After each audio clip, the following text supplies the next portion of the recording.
estalle mi ansiedad.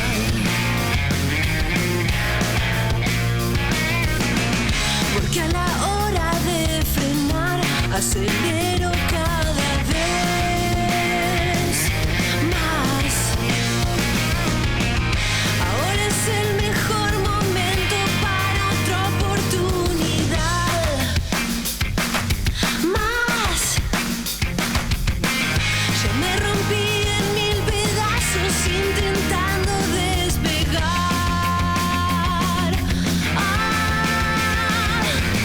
Ya no quiero perder más el tiempo, no me quejo de lo que perdí.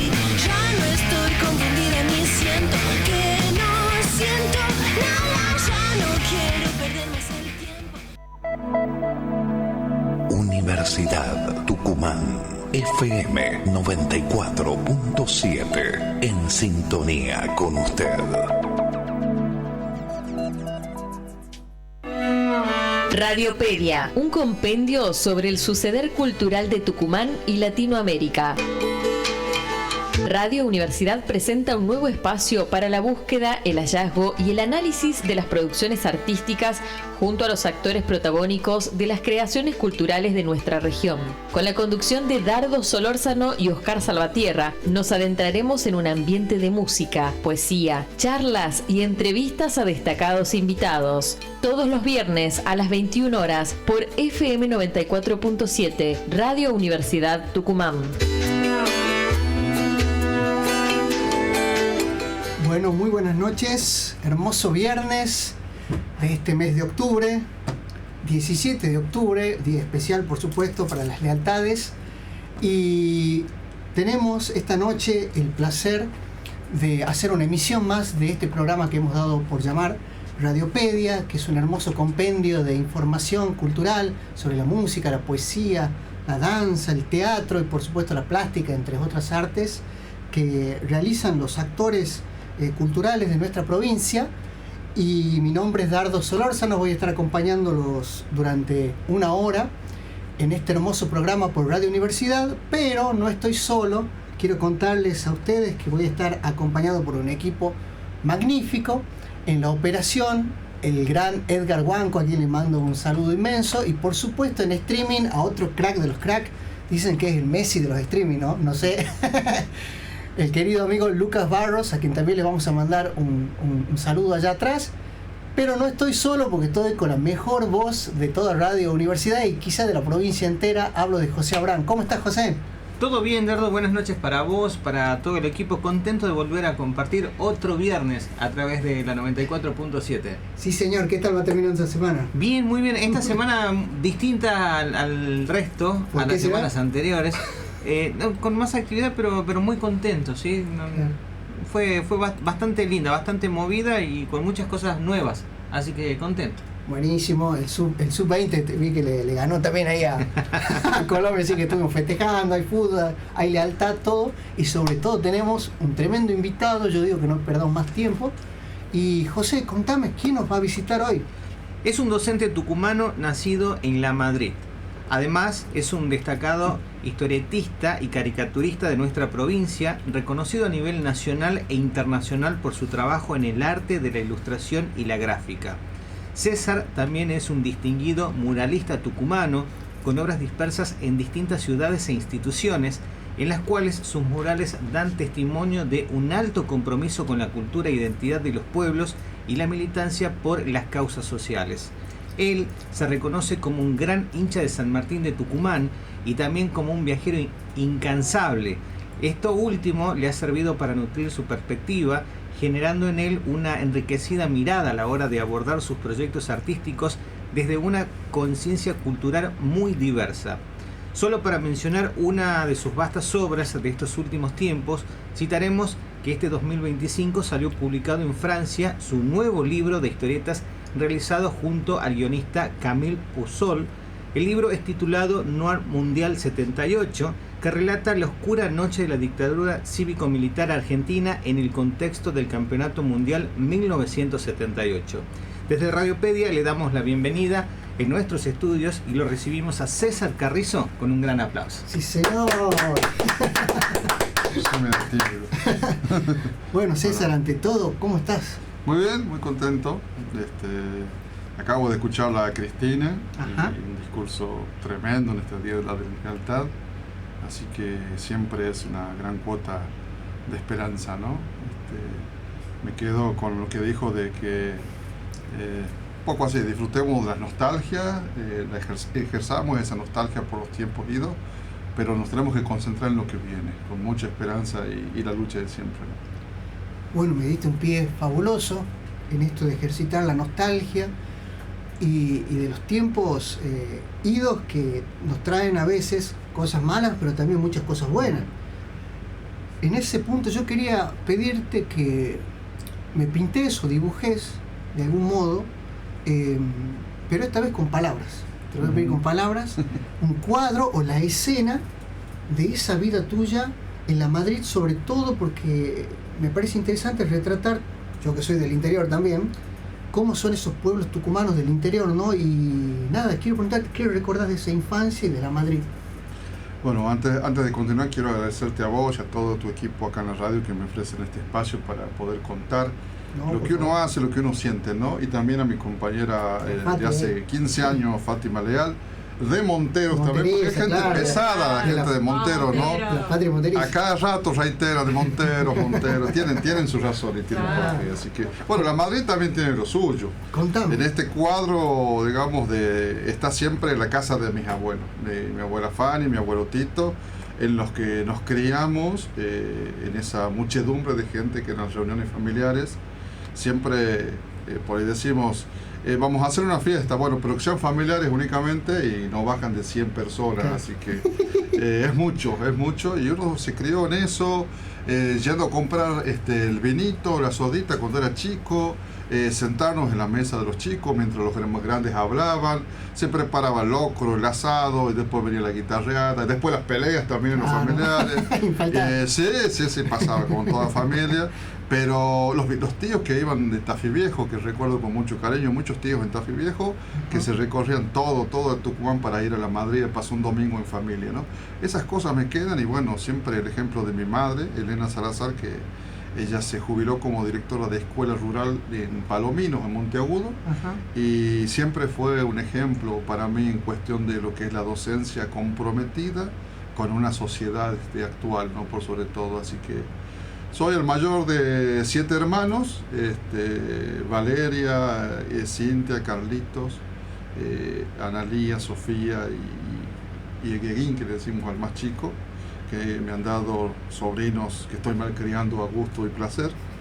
Y bueno, recuerdos de la escuela primaria, la gloriosa número 71, provincia de Jujuy, la secundaria Teniente Benjamín Matienzo, y ahí la terciaria, que es el IES de la Madrid, donde me recibí de maestro, profesor de enseñanza primaria.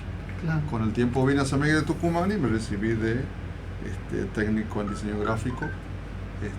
Y bueno, ejerzo la docencia acá en el Ministerio de Educación de Tucumán, en la UNSTA, y talleres particulares en el multiespacio origami.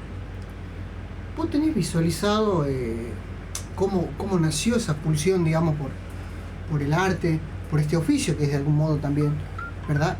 Ejercer todo este universo de la caricatura, el arte plástica, el dibujo, etcétera, etcétera? ¿Qué escenas iniciáticas, digamos, o situaciones o vivencias te han llevado de repente a despertar? No sé si habrá sido en ese niño o adolescente, en qué momento llegó, pero a despertar esa pulsión que te lleva a desarrollar este oficio hoy. Sí, siempre la niñez es lo que determina el camino que uno va a seguir después, para bien o para mal. Y en lo referido al arte, recuerdo como primera experiencia, estando en primer grado en la escuela, volvía todo sucio, transpirado, de jugar a pelota como corresponde, y venía por un pasillo que está antes del primer grado, en donde había unos murales gigantes del 9 de julio y de Belgrano en su caballo por el 20 de junio también. Y yo me quedaba ahí, pasaban todos, me chocaban todos, yo me quedaba mirando eso, estaba en primer grado. Y yo dije, yo quiero hacer eso. Y eso es como que me motivó, y siempre era los chicos salían al recreo, yo me quedaba dibujando, empecé a hacer las láminas para los maestros en la primaria todavía, así que fueron cosas que me fueron motivando y actualmente esa experiencia la puedo replicar para muchos chicos. Yo sostengo que los murales se ven muy bien en las calles, en el centro y todo, pero donde más se aprecian es en las escuelas, porque es de todos los días, es la cantidad, la comunidad educativa que visita una escuela en los actos escolares y puede ver, y ese mural se cuida mucho. Entonces creo que tiene mayor efectividad un mural en una escuela que en la calle en sí, ¿no? Dentro de las instituciones. Y actualmente trabajo con mi compañera, la licenciada, excelente artista Luciana Martínez, integrando el equipo Tucumán Ley, en el cual hacemos talleres literarios en las escuelas de Tucumán, y mis compañeros hacen los talleres literarios y nosotros con Luciana después vamos y hacemos murales en base a esas obras literarias, obsequiando esos murales en las escuelas también, dejando una huella. Hubo en este caso una situación, ¿verdad? Ese niño que queda fascinado por el mural que encuentra en la escuela, pero hubo también personas que fueron como detonantes, maestros, profesores, artistas, o nada, eso, personas que decís, bueno, esta gente en mi trayectoria me alimentó esto, me dio un elemento, me despertó esto. Sí, la verdad que sí. La comunidad en sí, que te protege de alguna manera, te piensa, porque ya en la Madrid ya tenía mis 10, 12 años y sabían que yo dibujaba, y por ahí regalaba mucho mis dibujos, ¿no? Eso también. También los cobraba, porque estaba bueno comprarte tus lapicitos y tus cosas. Mi madre de niño fue la primera que me incentivó en comprándome materiales, hojitas blancas. Se dio cuenta que vos tenías... Claro, eso es un detalle importante. Por ejemplo, dejar de dibujar en hojas rayadas a la hoja en blanco ha sido un paso importante para mí, y eso lo empecé a hacer en tercer grado, cuarto grado, que tenía mis hojas de dibujo también, ¿no? Después, cuando tuve 12 años, calculo, un vecino, Puma, me acuerdo, ahí en la Madrid, vení, me dice, me vio pasando así, me dice, ¿a vos que te gusta dibujar? Dice. Y me regaló un alto de revistas de la editorial Columba. Entonces ahí yo descubrí a Nippur de Lagash, Savarese, todos esos personajes creados por el genio de Robin Hood, que justamente hoy se cumple un año más de su fallecimiento, el gran creador paraguayo, que creó historias increíbles. Entonces ahí es como cuando me impactó. Yo estaba con la ilustración únicamente y me impactó de golpe la historieta. Y fueron las primeras historietas que leí. Con el tiempo fui a la casa de mis tíos a visitarlos en las termas, y ahí vi a alguien que hacía caricaturas en vivo. Su nombre era Cayo, un gran caricaturista que venía de Buenos Aires todas las temporadas para las termas, y me quedaba fascinado viendo cómo dibujaba, y este hombre tuvo la amabilidad de verme chiquito y curioso, de explicarme, mira, este es un lápiz HB, este es un 2B, y ahí descubrí la diferencia de los lápices, por ejemplo, porque yo lo veía que él pintaba y era muy negro el lápiz, yo no tenía eso en la Madrid. Entonces vas aprendiendo, pero la clave es ser curioso. La clave es ser curioso y tener ganas de hacer cosas. Y veía que ganaba dinero también con eso. Así que digo, capaz con el tiempo yo puedo trabajar de eso. Y tenía 12 años, recuerdo.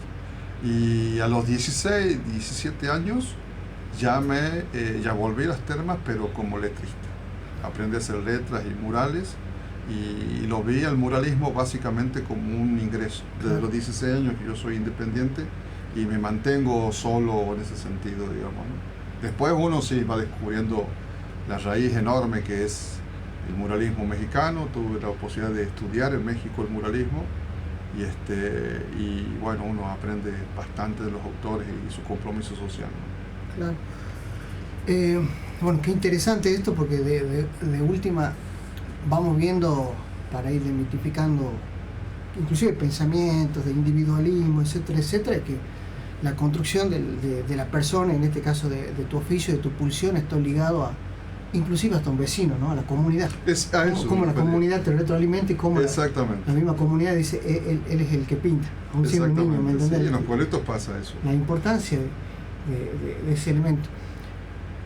Ya que estamos en el tema de las historietas y también de las caricaturas, me gustaría consultarte, sé que inclusive que, si no me equivoco, que formás parte de un gremio, le digamos así, no me sale la palabra ahora. Unión. Una unión, ahí está, me gusta la mucho unión más de eso. caricaturistas.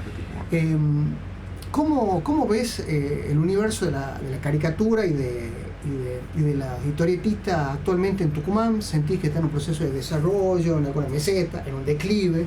¿Cómo según tu percepción, ya con los años pasados como agua bajo el puente? La caricatura como especialidad sí. se desarrolla en cada país en función a los autores, básicamente. No hay una ola de, por ejemplo, no es comparable con la ola de los chicos que hoy dibujan estilo manga. Claro. No. El caricaturista puede nacer, estar en un lugar, puede ser un tipo muy solitario o solitario. También intentar agruparse como en nuestro caso. Nosotros acá en Tucumán conformamos la Unión de Caricaturistas con Cookie Molina, otro de Monteros también, gran artista, Emanuel Núñez. Claro, somos.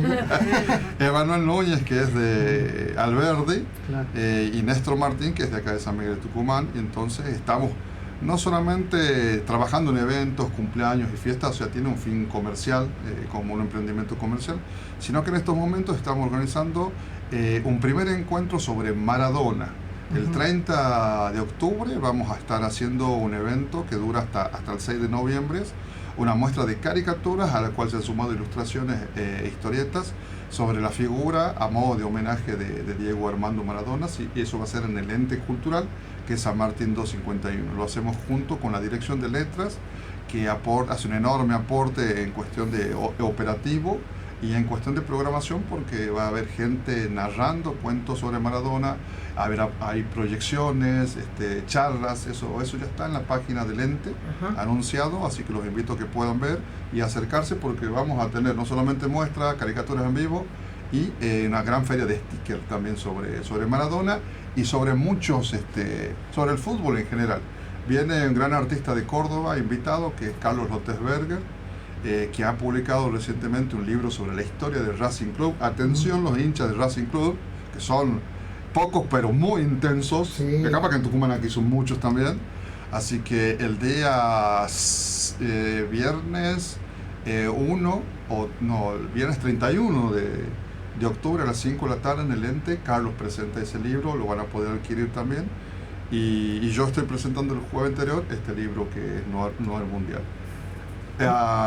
Esto que te decía, que te protege tu familia, tu comunidad, uno va viendo de revistas y publicaciones. A nivel de caricatura, yo aprendí, si se quiere, o me motivó la caricatura copiando, que era chico, sí. Porque en mi casa compraba en el diario La Gaceta, entonces yo copiaba a Héctor Palacio, a Ricardo Heredia, posteriormente a Russo, y de ahí fui tomando el ejemplo de ellos para hacer caricatura. Después uno desarrolla su propio estilo y después con el tiempo uno tiene la suerte de haber hecho eventos, estado en eventos donde compartes con ellos, expones junto con ellos y de ser de un niñito de un pueblo a estar acá exponiendo con los grandes caricaturistas que dio Tucumán es algo significativo. Después cada uno va sumando gente también, que es lo que tratamos de generar más espacio para los que vienen. Qué hermoso que ir viendo cómo se van tramando los hilos, ¿verdad? de este gran tejido, que nos quitan, por supuesto, de ciertas ignorancias de la vida, pero nos alimentan también de ir viendo los maravillosos misterios y los caminos del ser humano en sus oficios, ¿no? Porque me gustaría, antes que nos agarre la próxima pausa, que hablemos un poco de lo que es específicamente tu faceta de historietista y sobre todo tomando también en consideración de lo que vamos a hablar ahora, que es este libro que se publicó tuyo en Francia.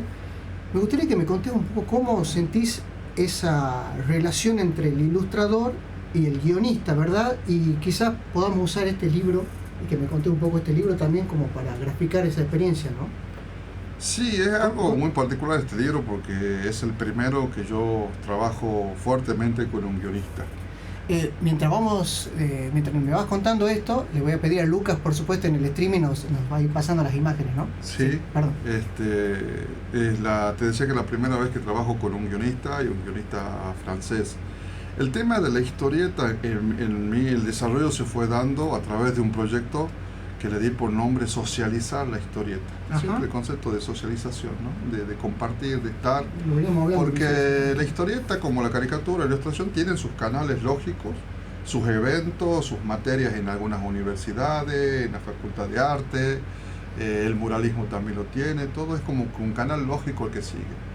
Y siempre ha sido el objetivo de la UNIL, la Unión de Historietistas e Ilustradores de Tucumán, que nos formamos en el 2001, de justamente tomar la historieta, crearla, pero llevarla a otros ámbitos, en este caso la escuela, como un medio didáctico, un fuerte medio de comunicación que es la historieta, que nos permite conocer la historia reciente y analizarla y aprenderla también, ¿no? Y en ese sentido me gusta mucho la lectura.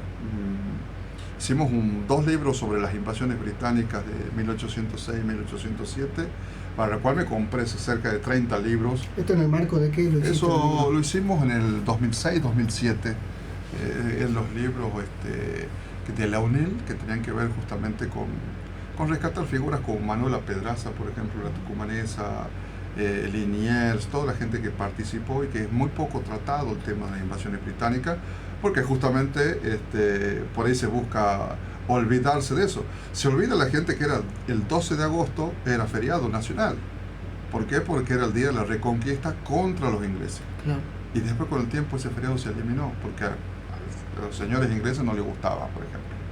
Te regalan la torre del centenario que está frente al Retiro, pero a cambio te van pidiendo cosas así siempre, ¿no? Y así se va perdiendo la memoria, y la figura de Manuela Pedraza queda por lo menos acá en Tucumán, ¿no? Ese es, en cuanto a los guiones, hice la investigación, escribí y repartimos los guiones entre todos los dibujantes, fueron varios, una obra colectiva. Siempre trabajé en ese sentido, colaborando con otras editoriales en otro lado, pero siempre así, un poquito para acá. Después hicimos un libro de historieta que se llama Aquí mismo, con el profesor José Hugo Goicoechea en Santa Fe, y también hablaba de historia, y ahí tuve la oportunidad de poner muchas cosas mías. Pero en este libro, que es Nuevo Orden Mundial 78, me escribe Camille Puzol, que es de la Universidad de la Sorbona, estaba haciendo su tesis sobre la figura del Che Guevara en historietas. Entonces encontró un material mío en internet y me pidió ese material. Yo le acerqué ese y mucho más material que tenía, porque había venido de Cuba justamente hace poco, y ahí me compré muchas revistas, ¿no? del Che en historietas, de cómo ha sido abordado con distintos autores. Pasó el tiempo y me escribe y me dice: tengo un guión, que es mi primer guión, para poder ver si lo querés dibujar. Y cuando leí el guión, las primeras páginas, quedé encantadísimo, porque era la historia del Mundial 78 en Argentina durante la dictadura militar. Entonces, la historia propia argentina, y estaba muy bien narrado. Algunas incorrecciones lógicas de que él no maneja el español o la historia latinoamericana muy puntual, tuvo la gentileza, me permitió hacer algunos aportes al guión también, como para actualizarlo. Te voy a pedir que me muestres el libro acá en la cámara del Facebook. ¿Acá? Sí. Este es el libro. Sí. Un libro grandísimo, además con tapa dura. Sí. Calidad muy bien impecable. editado. Esto fue editado y publicado en Francia, El ¿no? gran trabajo que hizo Camille también, porque esto empezó en el 2014, 2015 aproximadamente, si no es antes, y después vino la pandemia y todo, pero Camille fue el que estuvo golpeando las puertas en Francia para que las editoriales vean el proyecto y ver si lo quieren editar. Así que finalmente llegó a la editorial de Raúl Mora, que se llama Otium, que es una editorial pequeña pero muy, muy intensa en la producción de obras que tengan que ver sobre la socialización, el humanismo, las luchas sociales. Y acá tenemos nosotros ya el primer libro. Veo que un trabajo impecable de interior, la verdad que... Sí, belleza, la edición, el trabajo. Los arreglos con el guionista también tienen que ver cómo se presenta la obra. En este caso notarán que las cabezas son de animales. Claro. La obra trata de 2 periodistas franceses que vienen a Buenos Aires a cubrir el Mundial de incógnito, porque lo que van a hacer también son notas sobre la realidad política. ¿Y a qué se debe la idea esa de que tengan cabezas de animales? Eso fue un aporte que le hice buscando fomentar la lectura. Hoy a los jóvenes, ¿cómo haces para sacarles el celular o darles otra posibilidad? Tenés que darle algo que ellos no estén acostumbrados a ver. Claro. Es también una línea de que hay muchos personajes que captan la atención por ser antropomórficos, que no lo notamos, pero Condorito, qué sé yo, Pucho, Larguirucho, Hasta Bob Esponja. todo eso, los personajes de Disney. Pero en materia de historieta más profunda, por ejemplo, tenés Maus de Art Spiegelman, que está hecho todo con ratones, hablando sobre el Holocausto. Después hay una historia de aventuras también, que es Black Sad, que también está genial. Y hay muchas historias también que tienen sus personajes con cabezas de animales, ¿no?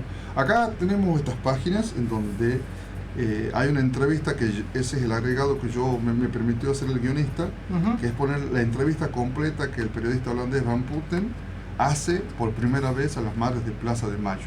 Claro. Son todas aves, loritos, teros, palomas sobre todo, y es la dureza del testimonio porque es un video que está en redes, se lo puede ver, y este es el momento en que les piden circulen en la página en grande. La represión constante que de a poco se va mechando con los partidos que inician del Mundial, el inicio justo del Mundial, ¿sí? Una página oscura, pero cuando empieza el Mundial todo es fiesta, globos de colores, Claro. ¿sí? Para disfrazar una realidad bastante compleja para los argentinos. Y ese es el discurso, también este es un agregado que yo hice, el discurso completo de Videla en la inauguración del Mundial 78. Está el estadio de River ahí, ¿sí? Y bueno, se van sucediendo las reuniones con gente así de incógnito, van a entrevistas oficiales, hay gente desaparecida, gente torturada. Se refleja el momento en que cuando hace el gol Argentina, a metros nomás está la ESMA y se está torturando gente, y los policías, los milicos abrazan a los torturados festejando el gol. O sea, está hecho este libro mucho sobre relatos reales, ¿no? Claro. Que se han hecho justamente. Esto está todo en francés, ¿no? Sí, esta primera edición que salió en París el 9 de julio justamente, está hecha en francés. Y se está esperando que el año que viene salga en español para Latinoamérica, justamente conmemorando los 50 años del golpe militar, pero también en el contexto de un nuevo mundial, ¿no? César, bueno, me quedan 2 o 3 minutitos antes del primer corte. Me gustaría que en ese tiempo, ya algo nos fuiste anticipando, pero... Un detallecito dentro de la historieta, esto que está acá, que tiene que ver con lo tucumano, que me permitieron poner. Esta imagen es la escuela Diego de Rojas, la escuelita de Famayá, que está dentro de la historieta. Después el editor hace una especie de síntesis del libro y va poniendo todo en detalle. Así que todo el que tiene este libro en Europa se está enterando que hubo el primer centro de detención en Tucumán y que se llamó la escuelita de Famayá. Y el libro cierra con una ficticia entrevista, encuentro en el Paraíso, que es una cancha de fútbol, ¿sí?, entre Menotti y Maradona, hablando sobre el avance de la derecha en todos los países del mundo, porque estamos renegando acá en Argentina, pero pasa en todos lados, y hacen un análisis, una conversación, como de café, pero en la cancha, y con eso se da un anclaje más actual a este libro que cuenta cosas que pasaron en el 78, pero todavía como que la lucha sigue y no hay que perder la memoria, básicamente, en palabras de Maradona y Menotti. Está maravilloso, una edición impecable, que ya, ¿no? Cambia, porque ya están con las cabezas reales, digamos, claro, ¿no? Ya cambia como para, digamos, separarlo un poco más de la historia central. Esto es como un agregado aparte. Pero y había otro agregado que eran un álbum de figuritas de todo el Mundial 78. Por ejemplo, esto, ¿ves? Estos son los equipos. Brasil. Ah, y es el perro, el que acá le dicen perro pila, que es el perro pela, ya le dicen perro calato. Claro. ¿Sí? De camiseta de Escocia. Bueno, había traído varias cosas también para explicar que antes de pasar color se hace un proceso de trabajo de los dibujos en sí. Ajá. Y se ponen los globos y se manda. Y eso se va haciendo colecciones y así se va trabajando primero. No es que empezamos con la página de color. Claro. Y bueno, en este caso, Fátima, Néstor, Joy Carrizo, Patricia Villarreal, conformaron un equipo de producción inmenso realmente que me ha ayudado bastante. Fueron muchos años de trabajo no lineal, en donde estuvimos encerrados muchas horas trabajando desde acá de Tucumán, que ese por ahí es un poco lo que uno quiere reflejar, ¿no? No te tenés que ir de Tucumán para poder hacer algo contando tu propia historia y da resultados. O sea, yo soy un chico de la Madrid, ahora yo tengo 51 años, sigo siendo ese chico cuando me acuerdo de la Madrid, y eso es lo bueno de los pueblos. Uno siempre se acuerda de sus orígenes y no hay que olvidarse de eso. Y de golpe tengo en mis manos un libro editado en París y que se está vendiendo allá y que posiblemente esté en el Festival de Angoulême el año que viene, que es el festival más grande de historieta.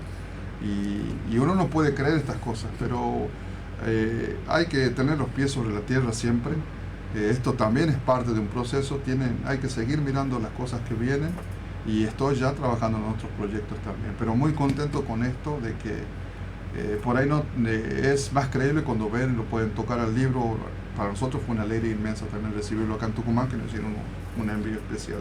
Y qué hermoso también que podamos ir desentrañando todo el proceso, que es un trabajo arduo, pero que bueno, esos procesos tienen su recompensa en la obra final, ¿no? Bueno, Edgar querido, vamos a la primera pausa y ya seguimos con esta hermosa entrevista con el querido César Carrizo. Ya regresamos con más Radiopedia por Radio Universidad.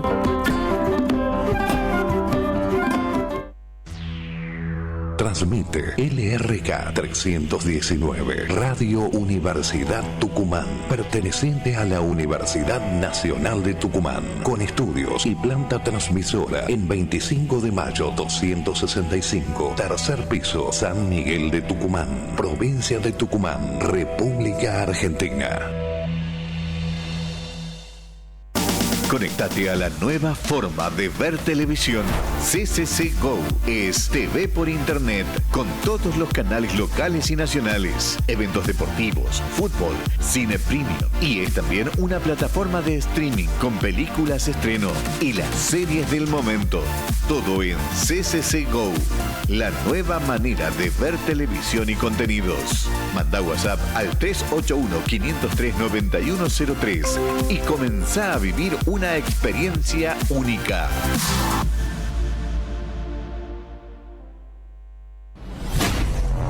Ahora, información universitaria. En 94.7, Radio Universidad. Un proyecto arquitectónico obtuvo reconocimiento internacional. En la 10ª edición de los Inspirelli Awards, uno de los certámenes más prestigiosos para jóvenes arquitectos, urbanistas y diseñadores, un grupo de estudiantes egresados de la Universidad Nacional de Tucumán se llevó el primer premio en la categoría de diseño urbano. El concurso mundial convocó a postulantes de arquitectura, diseño y urbanismo de más de 70 países y a 1.500 proyectos. Atención estudiantes de la Escuela y Liceo Vocacional Sarmiento de la UNT, llega la ficha médica de seguimiento UNT 2026, iniciativa que forma parte del proyecto UNT Saludable y potencia el compromiso de la institución con la promoción, prevención y atención de la salud integral de su comunidad. A través de esta campaña, la UNT facilita el acceso a los controles de salud requeridos para la presentación de la ficha médica anual obligatoria para cada ciclo lectivo. Se realizará los días 27, 28 y 29 de octubre, de 8 a 12 horas en la Escuela y Liceo Vocacional Sarmiento. La UNT lanza el consultorio de cesación tabáquica en ASPE. El servicio se desarrolla en el ámbito de la atención sanitaria para estudiantes, ASPE, y cuenta con el respaldo del programa de lucha antitabáquica del CIPROSA, fortaleciendo así las acciones conjuntas entre la universidad y el sistema de salud pública provincial. El nuevo consultorio de cesación tabáquica funcionará de lunes a viernes de 10 a 14 horas en la sede de ASPE, Jujuy 457. Para más información, dirigirse a www.radio.unt.edu.ar. Esto fue Información Universitaria en 94.7, Radio Universidad.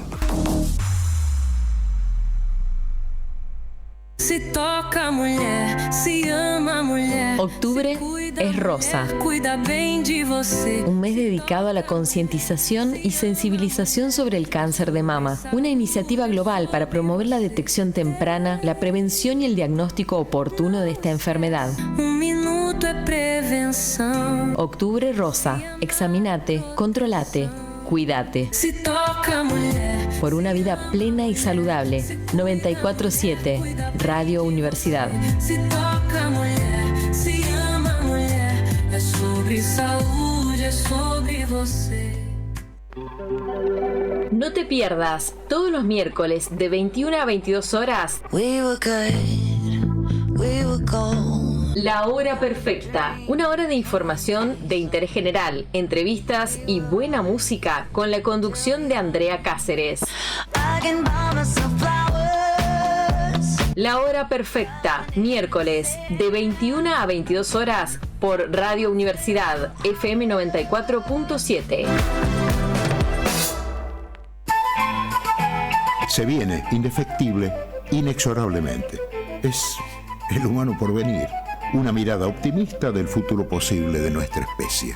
Salud, agroindustria, ambiente y energía. Lo que se sabe, lo que se puede saber, lo que se hace y lo que puede hacerse. El humano por venir, todos los domingos a las 10 de la mañana por Radio Universidad.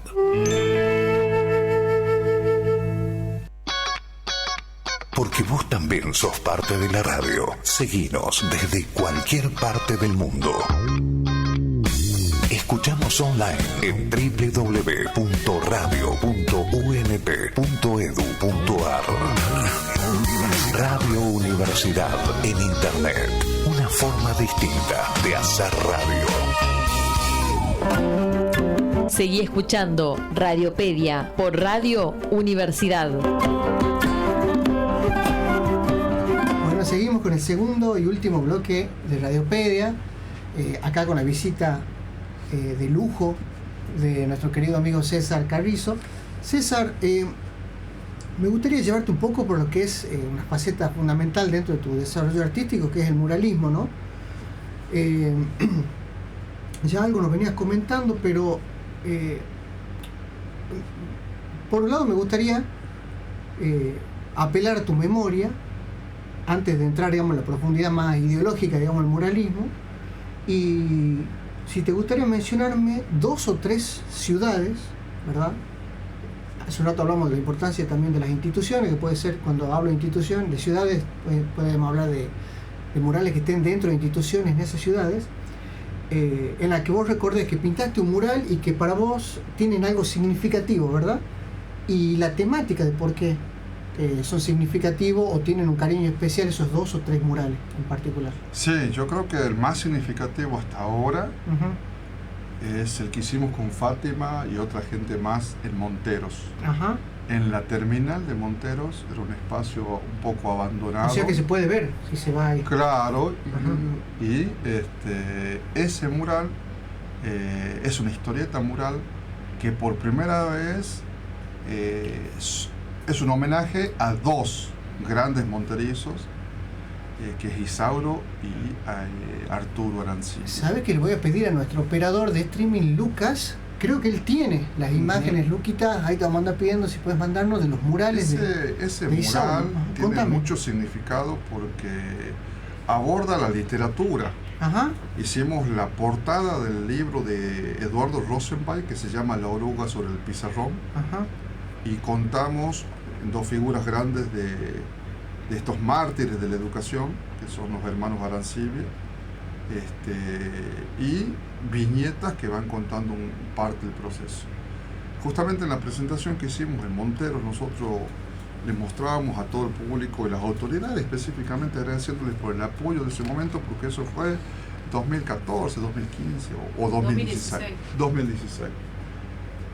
Como en ese mural, que nosotros habíamos hecho un rostro de Videla inicialmente, ahí por primera vez incluí el perro galgo con la cara de Videla. O sea, la idea que se estaba volcando en este libro que hoy está editado, en realidad ya tuvo su producción en Montero en 2016, hace más de 10 años aproximadamente, en un mural. Y es un mural que se conserva, que se renueva, y con una frase contundente que dice: un maestro luchando es un maestro enseñando.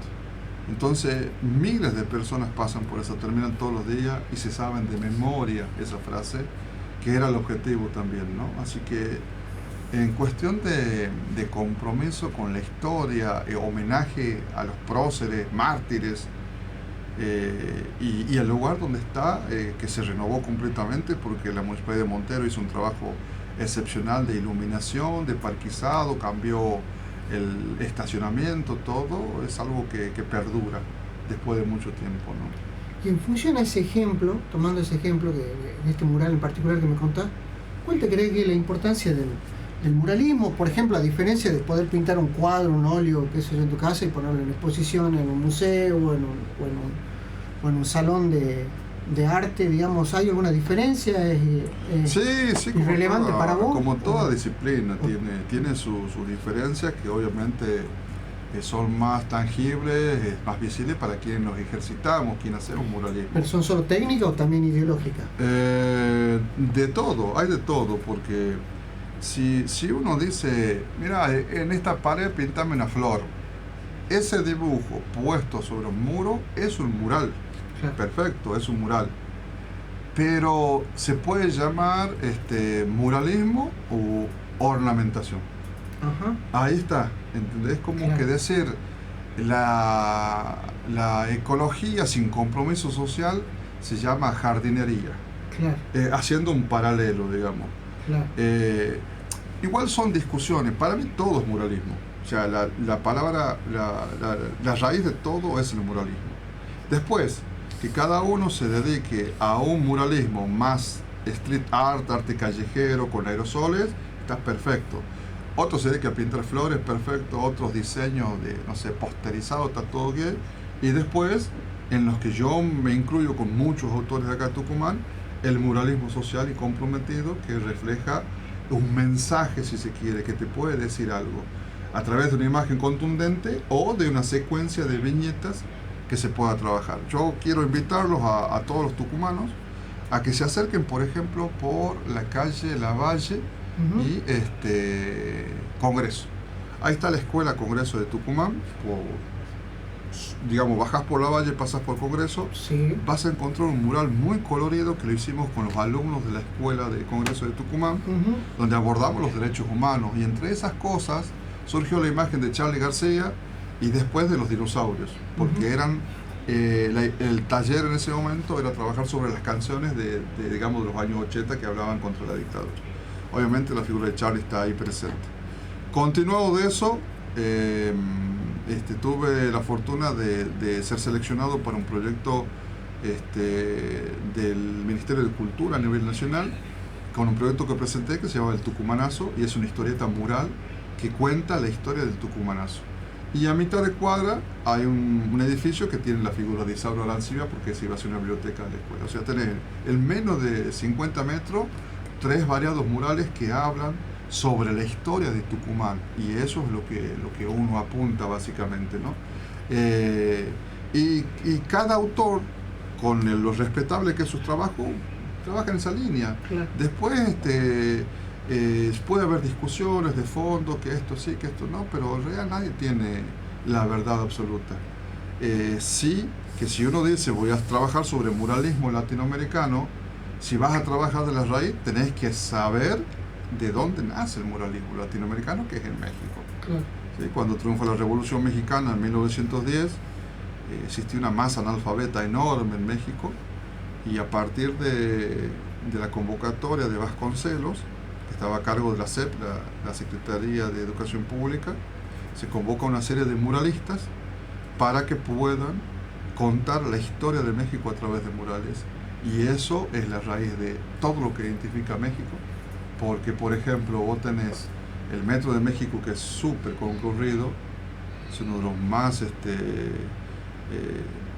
los masivos del mundo, el Metro de México, pero en su identificación tienen íconos, no tienen las palabras, los nombres de las paradas, tienen pequeños íconos que la gente que por ahí viene a la ciudad, no sabe leer, lo puede identificar mucho mejor. O sea, se sigue también con esa idea de facilitarle desde la gráfica la lectura de la realidad a la gente, ¿no? Sí, me parece que hay como un elemento también dentro de la metafísica, digamos, y del mito y de la espiritualidad, no es solo un dibujo y una gráfica, no dentro del hombre latinoamericano, porque estoy pensando por ejemplo, que hablábamos en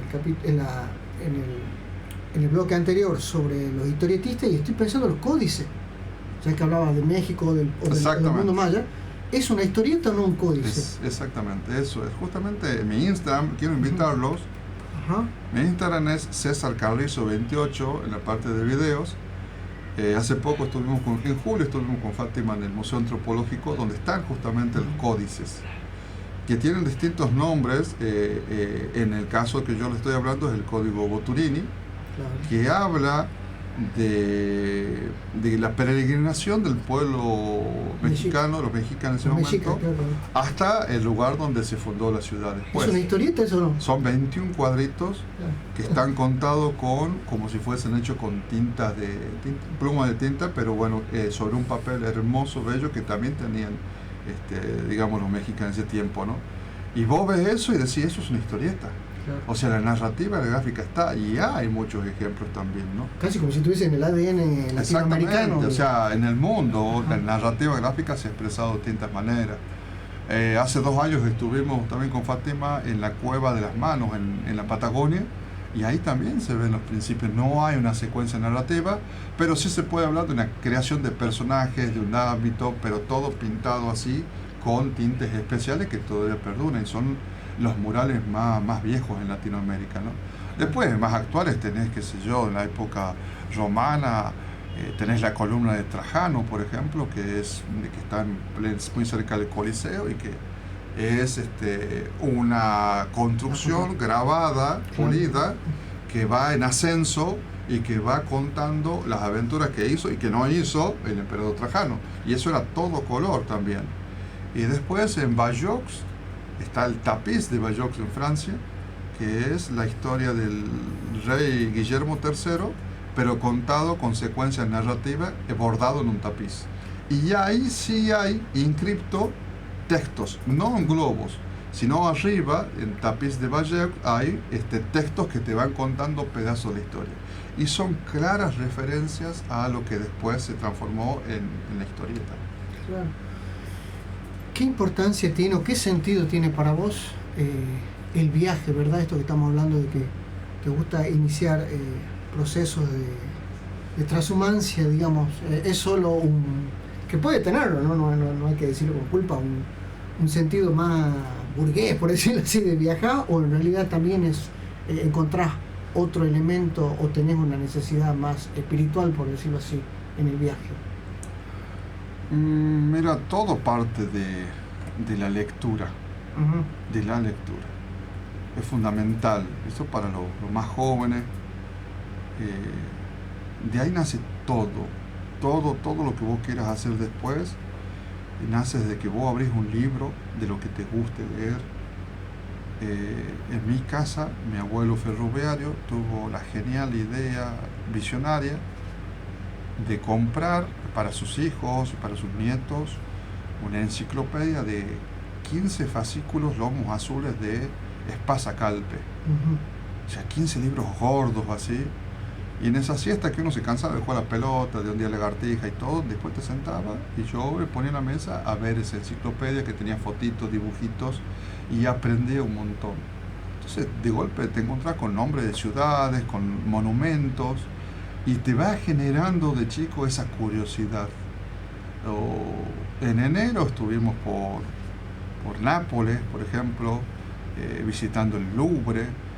Yo en esos libros veía los cuadros de Lacroix, La libertad guiando al pueblo, y este año lo pude ver en vivo. Claro. Entonces, o sea, pasaron como 50 años, un poco menos, 40 años, ponele, y pues los deseos demoran un poco, pero creo que los deseos no es la función de que sean inmediatos, es como las utopías, o sea, te mantienen caminando, en algún momento se va a dar, por una cosa o por otra, ¿no? Entonces partió de eso, los deseos de mis viajes parten de las lecturas iniciales que yo he tenido. Y a veces uno cree, y eso es lo dramático si se quiere, de que este capital cultural que nosotros teníamos, que es tener una enciclopedia, era como tener internet. Estoy hablando de los años 80, ¿sí? Tener una enciclopedia era como tener internet en tu casa. Y resulta que no todos tenían en sus casas. No todos tenían ni siquiera un libro en su casa. Te das cuenta con el tiempo. Y si vos te pones a medir el progreso de la gente que tiene libros y de la que no tiene libros, es significativo en ese sentido.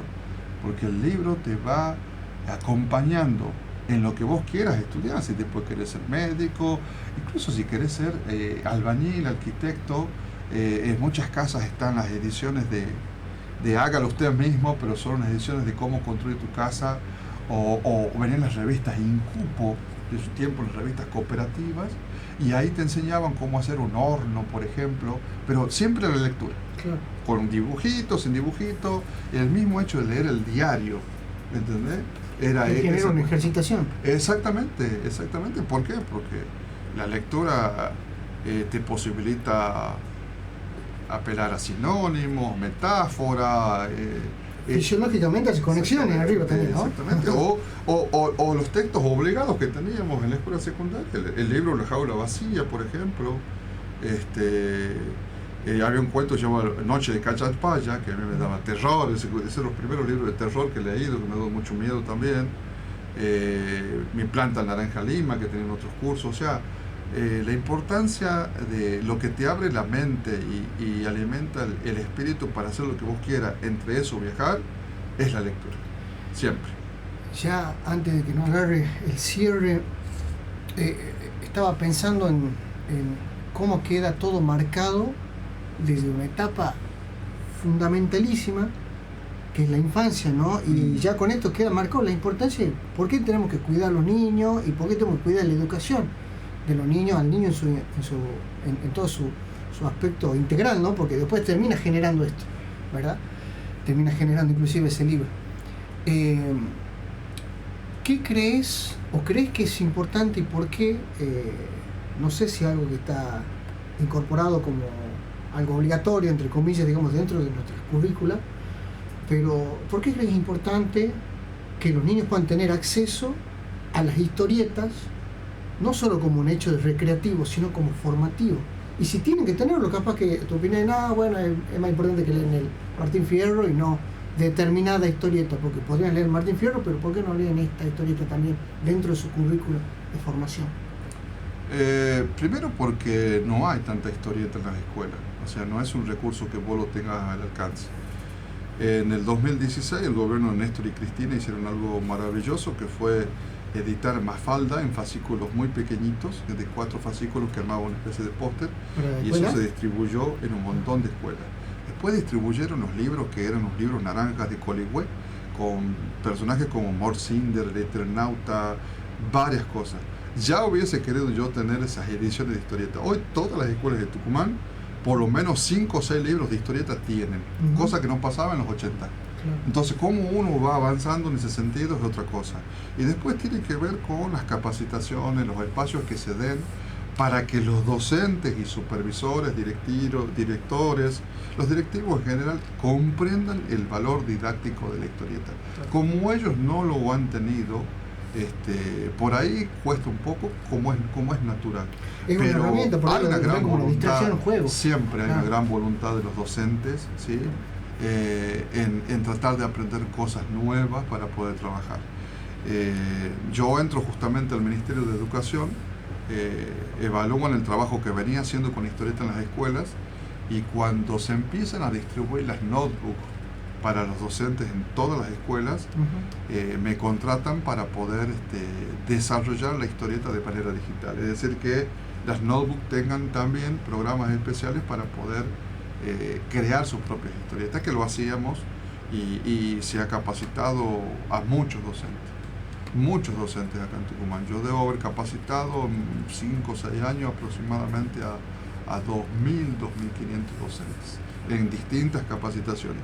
Y son esa gente que me las encuentro en casi todas las escuelas y me saludan y me cuentan que han seguido aplicando, después de ellos lo siguen aplicando, el concepto de producción de fanzines, que es cómo vos podés hacer cuadritos, hacer un corte en la hoja, doblarlo, fotocopiarlo, y después a ese original lo tenés y vas sacando fotocopias. Es decir, el fanzine te da la posibilidad de la autoedición, podés hacer tus propias historietas. Y en este caso, ¿cómo evaluaba yo a los docentes? Creando su propio material didáctico en historieta. Entonces, contando un contenido de matemática, de lengua, de lo que quieran, lo pueden hacer y se puede dar. Yo creo que está en Tucumán, fue una experiencia maravillosa que se sigue dando también, pero bueno, faltan capacitaciones y mucho material impreso y que siempre esté latente la curiosidad del docente para abordar esos espacios, ¿no? Bueno, ya por último, para ir cerrando, por supuesto te agradezco tu presencia aquí, de Fati también. Última pregunta así cortita, antes que nos agarre ya el cierre. ¿Cómo ves la situación política y social de la Argentina? Como te decía al principio, yo la veo con esperanza siempre, ¿sí? Creo que a quien sea militante, el amor lo tiene que mover, el amor hacia el otro, el amor hacia uno mismo, el amor a construir algo mucho mejor de lo que está hoy. Y creo que si vos me preguntas sobre qué hay que trabajar puntualmente, cómo se comienza esta construcción, y yo creo que desarmando muchos monopolios de la comunicación, que son los que forman la opinión pública y que hacen que la gente vote contra sus derechos. Okay. Eso es fundamental. Creo que la política argentina en estos momentos tiene que mirar lo que está haciendo México, que se está transformando a partir de López Obrador y ahora de la científica presidente Claudia Sheinbaum. Está entregando al pueblo de México lo que se merece hace muchos años, y lo está haciendo con una convicción enorme y yendo justamente a la formación del sentido crítico, del pensamiento crítico de los mexicanos, que aprendan básicamente a discernir entre lo que es una fake news, lo que es la mentira, porque un medio que te cuenta la verdad a medias también te está mintiendo, y ese análisis es súper importante para poder volver a tener memoria política y poder elegir en consecuencia, ¿no? Creo que eso es fundamental. Los tiempos de Néstor y Cristina pueden ser posibles, no quedarnos en esa nostalgia, sino pueden ser posibles a través de la construcción mancomunada que podamos hacer. Unión es fundamental y el amor a lo que nos hace. Muy bien. Bueno, César, quiero agradecerte una vez más tu presencia aquí. Nos dejaste, la verdad, conceptos fabulosos, y es un placer que tengamos un artista tucumano de tu talla conversando aquí en Radiopedia. Pero bueno, llegó el momento de irnos, no sin antes agradecerle, por supuesto, a José, a Abraham, al querido Edgar ahí haciendo una operación magistral, y a Lucas Barros ahí en un crack total, ahí pasando las imágenes, manejando el streaming.